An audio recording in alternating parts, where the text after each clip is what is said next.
Hey collectives, just wanted to jump on here for a moment to talk about some drum rhythm, just a little about the history, etc. I'm sure that you know that there are loads of rhythms, to be fair, but I wanted to talk about some of my favourites. So first we have the Bundun drum rhythm.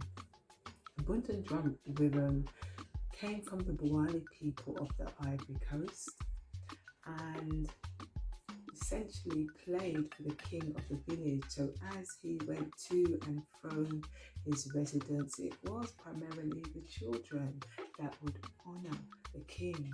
So they would dance for the king, and you'll have the adults that would surround the children with their drums, particularly a djembe drum, and they'll play call and response patterns, call and response rhythms for the king. And the king, in exchange or in recognition, would address those that were celebrating him. He would give some kind of speech. Today, this particular rhythm can be played anywhere at any event. It's hugely popular all over the world, and there are different variations of this rhythm. There's also the sofa drum rhythm, which I absolutely adore.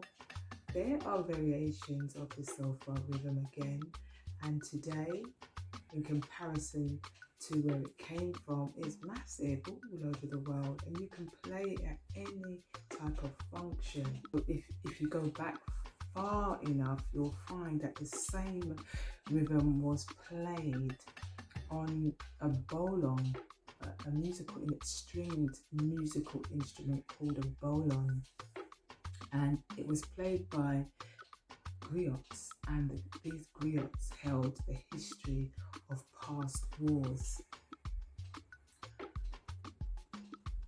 Today, the sofa rhythm, just like that Bundun rhythm, is hugely popular. There's variations of the sofa rhythm, and can be as simple and as complicated as you could think of. Hugely popular, you can play at any event now, and is one of my favorites. Another one is the Kuku. Oh my god, don't stop me on the Kuku. The Kuku is one of the rhythms that one of the first rhythms that I learned to play, and I love teaching Kuku.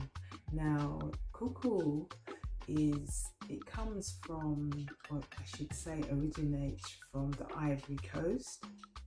But again, there are some say Guinea. It's West Africa. It's West Africa. The Kuku is a celebration of the female spirit. And so it was played when the women came back from fishing expeditions. So what they would do is they would dance with their fishing tools, and they would play djembe of course.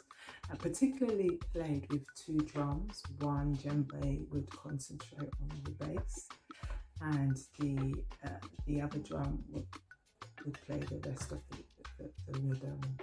And so Kuku is like, it's almost like a harvest song, like the Cassa, or should I say a harvest rhythm. Yeah. And so now with the Kuku, it's a monster. It's so popular. You can play it anywhere, any type of event. That's how much, it's evolved. Times have changed. Another one is the Cassa drum rhythm. The Cassa drum rhythm, as I said, the Kuku was a harvest rhythm. This particular one is a harvest rhythm. The Cassa, huge today, so popular. Now, the Cassa originates from Guinea, and played for the farmers. It was said that the farmers cannot work without the drummers, and so the drummers would actually go outside to accompany the farmers during sowing, during maintaining, during harvest. Now come harvest time, the drummers would get half of the harvest and the other half would go to the farmers at the end of harvest. Now the whole village would celebrate. Cassa is hugely influential. You can see the influence of the Cassa in R&B music. You can see the influence of Cassa in the shuffle blues, which was hugely popular in Jamaica in the 1950s. You can see the influence in syncopated music and offbeat rhythms as well today. So that's how big the Cassa is today. Also have the Solidman drum rhythm, which originates from Guinea or West Africa and was played when children were initiated, girls and boys, during their initiations, and also when wrestlers fought. And again, there are variations of this particular rhythm, and during the slower tempos, that's when the older people would join in the dance element.